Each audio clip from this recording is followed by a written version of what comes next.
গুমের অভিযোগে শেখ হাসিনার বিরুদ্ধে ট্রাইব্যুনালে প্রথম অভিযোগ দাখিল। ভারতে পলাতক আওয়ামী লীগ নেতাদেরও ফেরতের দাবি বিএনপি। জাতিসংঘের অধিবেশনের আগে বাইডেন মোদি বৈঠক, বাংলাদেশ নিয়ে আলোচনা। মার্কিন প্রেসিডেন্ট কাল বসবেন ডক্টর ইউনূসের সঙ্গে। উপহার নয়, ভারতে ইলিশ রপ্তানি হবে বলেছেন উপদেষ্টা রিজওয়ানা। বিষয়টিকে ছোট করে না দেখার আহ্বান।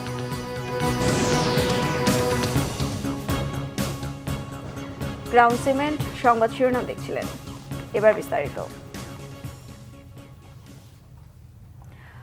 আওয়ামী লীগ সরকারের আমলে গুমের অভিযোগ এনে শেখ হাসিনার বিরুদ্ধে আন্তর্জাতিক অপরাধ ট্রাইব্যুনালে প্রথমবারের মতো অভিযোগ দাখিল করা হয়েছে। তরুণ ব্যবসায়ী এনামুল কবির সোমবার এই অভিযোগ দাখিল করেন। সাংবাদিকদের এ তথ্য জানান ট্রাইব্যুনালের প্রধান চিফ প্রসিকিউটর মোহাম্মদ তাজুল ইসলাম।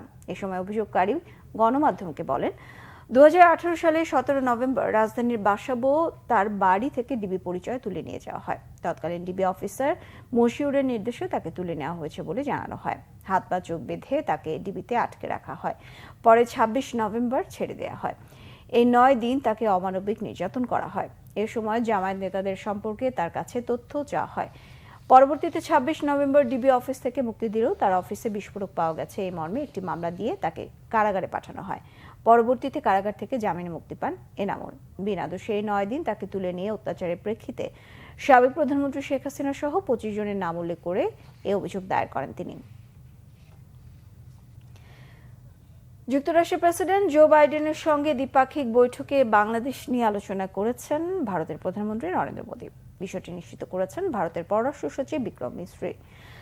বাংলাদেশে দ্রুত সময়ে স্বাভাবিক পরিস্থিতি ফিরিয়ে আনার প্রয়োজনীয়তা নিয়ে দুই নেতার মধ্যে কথা হয়েছে বলেও জানান। তবে মোদী বাংলাদেশ নিয়ে ঠিক কি বলেছেন সেটি স্পষ্ট করেননি ভারতীয় কূটনীতিক। বাংলাদেশ ইস্যু নিয়ে কথা হলেও ভারতীয় প্রধানমন্ত্রী মোদী তার এক্স অ্যাকাউন্টে দেয়া পোস্টে বিষয়টি খুব কৌশলে এড়িয়ে গেছেন।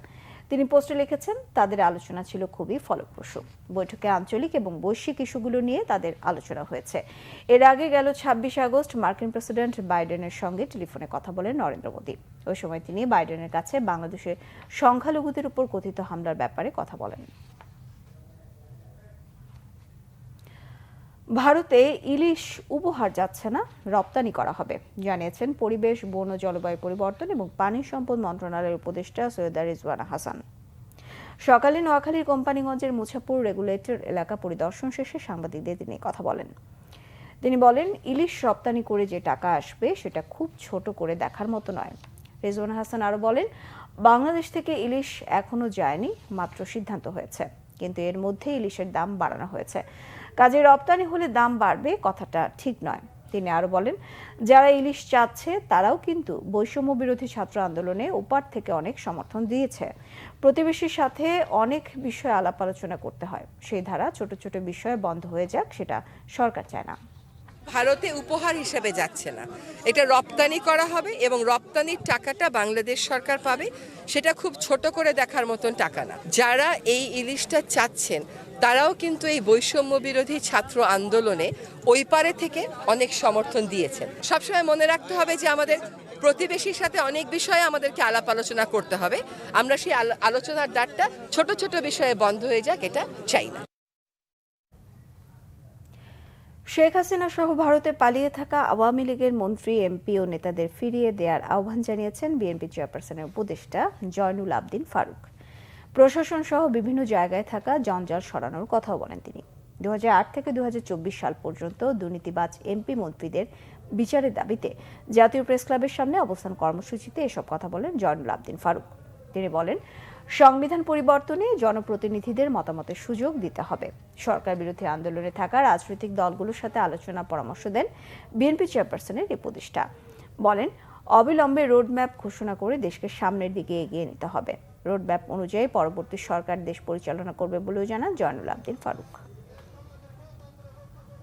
বাংলাদেশের যারা এখন ভারতে আশ্রয় নিয়েছে তাদেরকে একে একে করে হস্তান্তর করা, কিন্তু তাই নাই করে এখনো ষড়যন্ত্র চালাচ্ছে শেখ হাসিনা।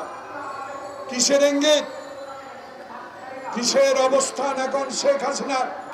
আপনার ভাষায়, আপনার কথায় যদি আপনার লক্ষ্য কর্মী থেকে থাকে, আপনি যদি বাংলাদেশের উন্নয়নের কথা বলে যে আস্ফালন আপনি করেছিলেন, সেটা যদি আপনাদের মধ্যে থাকতো তাহলে আপনি পালিয়ে যেতেন না। বৈষম্য বিরোধী আন্দোলনে গুরুতর আহতদের চিকিৎসা দেওয়া শুরু করেছে ঢাকায় আসা চীনের মেডিকেল টিম।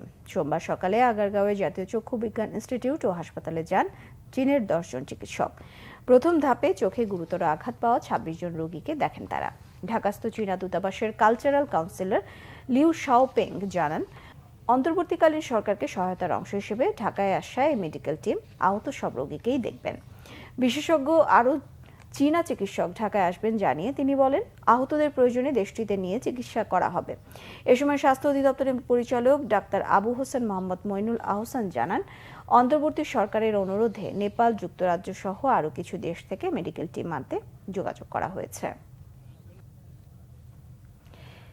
ব্যক্তি কিংবা প্রতিষ্ঠান কোনো পর্যায়ে কর ফাঁকি দিয়ে কেউ আর রেহাই পাবেন না, এমন হুঁশিয়ারি দিলেন জাতীয় রাজস্ব বোর্ড এনবিআর এর চেয়ারম্যান আব্দুর রহমান খান।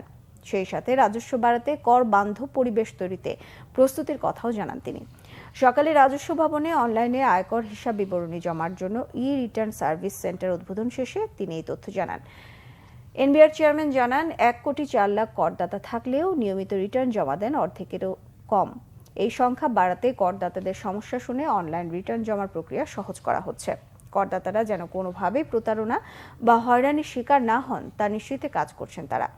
অনলাইনে রিটার্ন দাখিলের পর প্রক্রিয়া শুরুর প্রথম 13 দিনে 20,000 করদাতা রিটার্ন দিয়েছেন বলে জানান তিনি।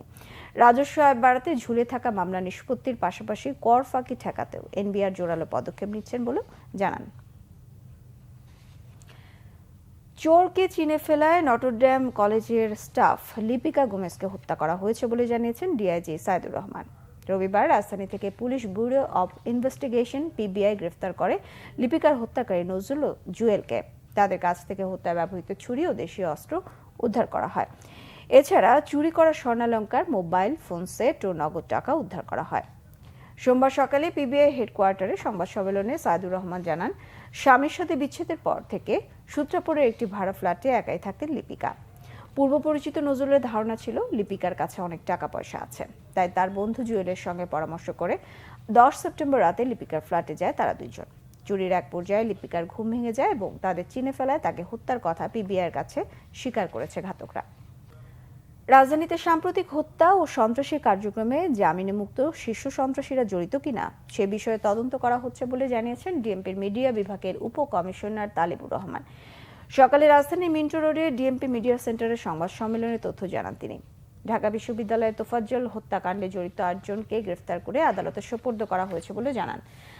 আরও কেউ জড়িত কিনা তা খতিয়ে দেখা হচ্ছে বলেও জানান। জুলাই আগস্টে রাজধানীর 22টি থানা ক্ষতিগ্রস্ত হয়েছে জানিয়ে তালিবুর রহমান আরও জানান, সীমিত সম্পদ দিয়ে যতটুকু কাজ করার তাই করছে পুলিশ। ঢাকা ট্রাফিক নিয়ন্ত্রণে পুলিশ কাজ করে যাচ্ছে বলেও জানান তিনি। ডিএমপির যেসব কর্মকর্তা এখনও কর্মস্থলে অনুপস্থিত তাদের বিরুদ্ধে বিভাগীয় ব্যবস্থা নেওয়ার কথাও জানান পুলিশের এই কর্মকর্তা। এ ছিল এখনকার মতো। পরের সংবাদ সন্ধ্যা 6টায়, 5টায় থাকছে নিউজ টপ 10। দেখার আমন্ত্রণ রইল। এছাড়া বাংলাভিশন সংবাদ ও সংবাদ সংশ্লিষ্ট অনুষ্ঠান দেখতে ভিজিট করুন www.bbnews24.com ও facebook.com/banglavisionnews। সাবস্ক্রাইব করুন youtube.com/banglavisionnews। সঙ্গে থাকায় ধন্যবাদ।